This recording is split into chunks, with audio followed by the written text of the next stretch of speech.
दोस्तों, आजकल कई लोग ऐसे हैं जो कि अपने आप को बर्बाद करने में लगे हुए हैं, क्योंकि कुछ लोग दान करते वक्त ऐसी चीजों का दान कर देते हैं कि जिनका दान नहीं करना चाहिए। और श्री कृष्ण भगवान जी कहते हैं, जो भी व्यक्ति इन 7 चीजों को दूसरों को देते हैं तो वह व्यक्ति अपने आप को बर्बाद कर रहा है, अपना भाग्य खराब कर रहा है। अगर आप भी इन 7 चीजों में से किसी दूसरे की भलाई के लिए उसे दे रहे हो तो समझ लो आप अपनी जिंदगी को बर्बाद कर रहे हो। आजकल दोस्तों, कौन नहीं जानता, बाघ बताए गए उपाय कई लोग अपने घर में 100% विश्वास के साथ उनके बताए गए रास्ते पर चलते हैं और घर की दिशा और दशा दोनों ही बदल देते हैं। आजकल इंसान ही अपने पैरों पर कुल्हाड़ी मारने लगा है, अर्थात कहने का मतलब यह है कि खुद ही गलती करता है, फिर कहता है, हे भगवान, तुमने मेरे साथ ऐसा क्यों किया। ऊपर से भगवान को दोष देने लगता है। और आप भी यह गलती अपने घर में कर रहे होंगे। कभी आपके घर में नेगेटिव ऊर्जा का आना शुरू हो गया होगा, और जब हम इस तरह के काम करते हैं घर में तो घर की दशा और दिशा दोनों ही बिगड़ जाती है। दोस्तों, भूल कर भी इन 7 चीजों को किसी को भी ना दें।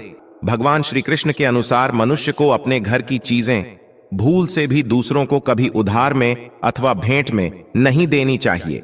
इन चीजों के साथ ही घर से लक्ष्मी भी चली जाती है। हमें बचपन से ही सिखाया जाता है कि दूसरों की मदद करने से, दूसरों को दान देने से मनुष्य को पुण्य मिलता है। भगवान श्री कृष्ण के अनुसार जो मनुष्य अच्छे कर्म करते हैं उन्हें उसका अच्छा फल ही मिलता है। परंतु कुछ चीजें ऐसी होती हैं जो आपको भूल से भी दूसरों को नहीं देनी चाहिए, क्योंकि ये चीजें अगर आप दूसरों को देते हैं तो इन चीजों के साथ आपके घर की सुख समृद्धि भी चली जाती है, क्योंकि इन्हीं चीजों के साथ आपके घर की शांति सुख समृद्ध जुड़ी हुई होती है। अगर ये चीजें आप दूसरों को दे देते हैं तो आपको दरिद्रता का सामना करना पड़ सकता है। कई लोग कहते हैं, ये हमारा घर वास्तुशास्त्र के अनुसार चलना चाहिए। अगर जो व्यक्ति वास्तुशास्त्र के अनुसार नहीं चलता है तो उसके घर में बर्बादी के लक्षण दिखने लग जाते हैं। आपको बर्बाद नहीं होना है, आपके घर को बचाना है। आपके घर में रहने वाले हर सदस्य ठीक रहे।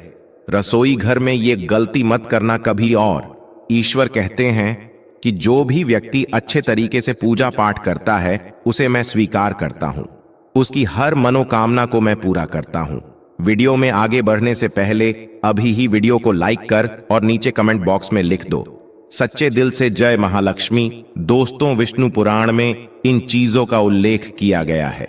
इन चीजों का संबंध मां लक्ष्मी से माना जाता है और हम सभी जानते हैं कि मां लक्ष्मी का हमारे जीवन में कितना अधिक महत्व है। जिसे घर पर मां लक्ष्मी की कृपा होती है वहां पर सदैव धन, वैभव, सुख, शांति का आगमन होता है। अगर महालक्ष्मी किसी कारणवश रुष्ट हो जाती है तो घर से सुख, संपत्ति और वैभव भी नष्ट हो जाता है। इसलिए आप यह ध्यान में रखें कि अपने घर में मौजूद ऐसी चीज है जिनका संबंध मां लक्ष्मी से है। दूसरों को कभी उधार ना दें। जो भी व्यक्ति आज इन 7 चीजों को अच्छी तरीके से जान लेगा तो वह व्यक्ति किसी को भी नहीं देगा और उसके घर में सुख शांति रहेगी। आज दोस्तों, कुछ भी हो जाए, आप इन 7 चीजों के बारे में जानकर ही जाना है। व्यक्ति चाहता है कि उसके जीवन में सुख शांति बनी रहे और घर पर धन का अभाव न रहे, लेकिन केवल मेहनत करने से व्यक्ति की यह चाहत पूरी नहीं होती है। कई बार ऐसा होता है, आमदनी अच्छी होने और खूब मेहनत करने पर भी घर पर धन का अभाव बना रहता है। इसका कारण है जाने अनजाने में हुई गलतियां। शास्त्रों में ऐसी कई नीतियों के बारे में बताया गया है जिसका पालन करने पर जीवन की कई समस्याएं दूर हो जाती हैं। दोस्तों, इतना ही नहीं, इन नीतियों का अनुसरण करने पर घर परिवार में सदैव खुशहाली बनी रहती है और मां लक्ष्मी की कृपा से कभी पैसों की कमी नहीं रहती है। गरुड़ पुराण, जो कि हिंदू धर्म का महत्वपूर्ण ग्रंथ माना जाता है, इसमें ऐसी कई बातों का उल्लेख मिलता है जो कि गरीबी और दरिद्रता का कारण बनती है। अगर आप इन कामों को करते हैं तो आज ही इसे छोड़ दें, वरना कई तरह की परेशानियां झेलनी पड़ सकती है। अब यहां पर कुछ दोस्त ऐसे भी होंगे जो हमारी बातों को हल्के में लेंगे, क्योंकि उन्हें वास्तुशास्त्र का ज्ञान नहीं है। कोई भी व्यक्ति वास्तुशास्त्र के बारे में नहीं जानता है तो फिर इन उपायों में या वीडियो देखने व विश्वास ही नहीं करता है। इसलिए सही सटीक 100% जानकारी के साथ में जानने के लिए इस वीडियो से जुड़ जाना। दोस्तों, वीडियो को आगे बढ़ाते हैं। आपके पास अभी जितने भी काम हैं उनको साइड में रख दीजिए। ध्यानपूर्वक जो आपको बताया जा रहा है उसे देखिए और सुनिए। ये सबसे पहली चीज है पत्नी के गहने। दोस्त, स्त्रियों के आभूषणों को मां लक्ष्मी का प्रतीक माना जाता है। सुंदर आभूषणों से सुशोभित स्त्री मां लक्ष्मी के प्रतिबिंब की तरह दिखाई देती है। इसलिए जब भी हम गहने खरीदते हैं तो सबसे पहले मां लक्ष्मी के सामने रखकर उनकी पूजा करते हैं और इसके बाद ही उन्हें पहनते हैं। घर की स्त्रियों को घर की लक्ष्मी माना जाता है। उनके गले में आभूषणों का होना सुख समृद्धि को दर्शाता है। इसलिए अपने पत्नी के गहने कभी किसी को उधार में या दान में या दूसरों को इस्तेमाल के लिए कभी देने नहीं चाहिए। खासकर सुहागिन महिलाएं अपना मंगलसूत्र, पायल और बिछिया कभी किसी अन्य महिला को इस्तेमाल के लिए ना दें। इससे घर की बरकत और भाग्य भी उन गहनों के साथ चला जाता है और माता लक्ष्मी अत्यंत रुष्ट हो जाती है। इसलिए अपने घर में सुख समृद्धि बनाए रखने के लिए इन गहनों को दूसरों को इस्तेमाल करने के लिए ना दें। दोस्तों, कई महिलाएं तो ऐसी भी होती हैं जो कि अपने गहने पसंद नहीं आती हैं और दूसरी महिला के गहने की शैली और बनावट पसंद आती है, जिसके कारण महिलाएं अपने गहने पहनने के लिए एक दूसरे से बदलाव कर लेते हैं। परंतु दोस्तों, ऐसा करना मतलब है कि आप अपने से मां लक्ष्मी जी को रूठ कर रहे हो और घर से बाहर भेजने की तैयारी कर रहे हो, क्योंकि आभूषण या गहने महालक्ष्मी जी का प्रतीक होता है और आपके अपने गहने ही आपको पहनने चाहिए। किसी को भी दूसरे के गहने नहीं पहनने चाहिए। दूसरी चीज है जो सफाई के लिए काम आता है, हमारे घर से नकारात्मक ऊर्जा को दूर करता है। उसे मां लक्ष्मी का प्रतीक माना जाता है। ऐसा माना जाता है कि झाड़ू में मां लक्ष्मी का निवास होता है, इसलिए कभी किसी को उधार में या उपयोग के लिए ना दे। तीसरी चीज, सूरज डूबने के पश्चात दूध, दही, चावल, नारियल, आटा ऐसी सफेद चीजों का दान करना या दूसरों को उधार में देना अशुभ माना जाता है। ऐसा माना जाता है कि सफेद चीजों से बुरी नजर जल्दी लग जाती है, इसलिए सूरज अस्त होने के पश्चात अपने घर की वस्तुएं दूसरों को नहीं देनी चाहिए। इन चीजों को दान करने से आपके घर की सकारात्मक ऊर्जा कम हो सकती है। अगर आप किसी को देना ही चाहते हैं, उन्हें बाजार से खरीद कर दे सकते हैं, परंतु अपने रसोई घर से उठाकर भूल से भी दूसरों को ना दें। खासकर नमक तो भूल से भी नहीं देना चाहिए। चौथी बात दोस्तों, मां लक्ष्मी धन की देवी है। मां लक्ष्मी हमारे घर में सदा विराजमान रहे हैं।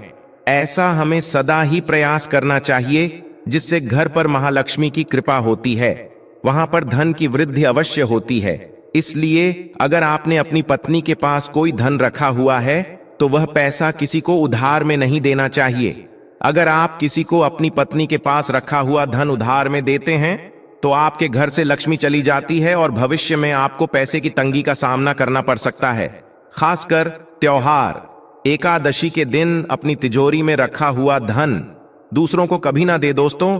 पांचवी बात, महालक्ष्मी वैभव प्रदान करने वाली, सौभाग्य देने वाली ममता की मूरत है, साथ ही वह अन्नपूर्णा भी है। इसलिए हम अन्न ग्रहण करने से पहले मां अन्नपूर्णा को धन्यवाद अवश्य करते हैं। रसोई घर की शुद्धता और संपन्नता उतनी ही आवश्यक है जितनी धन की पांचवी वस्तु है रसोई घर का चकला, बेलन और तवा।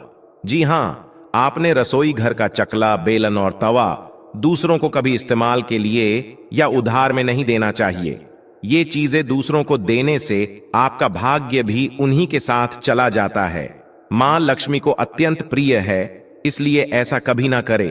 अपने घर का चकला, बेलन या तवा दूसरों के उपयोग के लिए कभी ना दे, नहीं तो आपके घर में दुर्भाग्य का वास हो सकता है। दोस्तों, छठवीं चीज है नुकीली वस्तु जैसी चाकू, कैंची तथा तलवार आदि भी कभी दान में नहीं देना चाहिए। ज्योतिष विद्या में ऐसा करना नुकसानदायक बताया गया है। माना जाता है कि नुकीली वस्तुओं का दान करने से परिवार की सुख शांति भंग होती है। इसके अलावा घर के सदस्यों के बीच तनाव बढ़ने के साथ और रिश्ते खराब होने की भी आशंका रहती है। कई बार लोग अन्य चीजों के साथ स्टील के बर्तन भी दान में देते हैं, लेकिन ज्योतिष शास्त्र के अनुसार स्टील के बर्तनों का दान करना हमारे घर के लिए अशुभ हो सकता है। धार्मिक मान्यताओं के अनुसार स्टील के बर्तन दान करने से परिवार की सुख शांति भंग होती है और झगड़े आते हैं। इसकी वजह से घर में आर्थिक तंगी बनी रहती है। इसलिए स्टील के बर्तन दान करने से बचना चाहिए। अगर आप भी स्टील का बर्तन दान करते हैं तो आगे से ना करें, कभी